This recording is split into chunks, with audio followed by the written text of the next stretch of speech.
In this video, I'm going to show you how you can reset your Roblox password without having to use the email. So let's say you've forgotten the email, or you just don't have access to that email anymore. This video will show you how you can reset the password in a different way without using the email. So we'll go to my computer, and hopefully by the end of the video, you'll be able to reset your Roblox password without using the email. Okay, so here we are on the Roblox website here.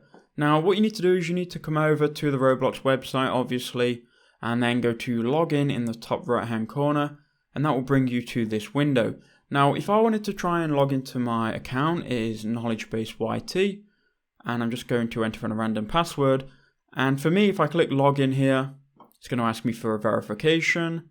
Find the mouse, there it is. It's going to tell me incorrect username and password, and what I want to do is I want to reset it, but I don't want to reset it with my email because I don't know the email that's on the account, or I don't have access to it. So what I'm going to do is I'm going to click on forgot password or username, and that's going to take me to a new window where we can go ahead and reset our password. So here we don't have access to our email address.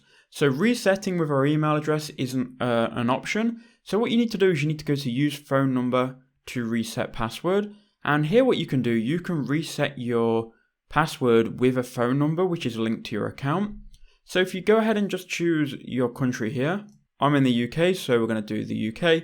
And now I'm going to enter in my phone number. Now I've done that, we can click on submit and verify that we're a human. And now it's going to say that a code was sent to my phone.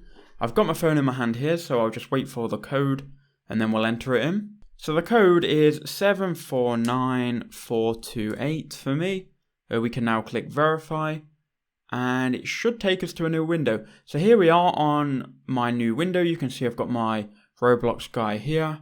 I can now go ahead and create a new password, which I'm going to do now. So now I've done that, we can now click on submit. The password's now been changed, and I'm now back in my Roblox account. So that's all you need to do, guys. Please do leave a like and subscribe if it helped you out.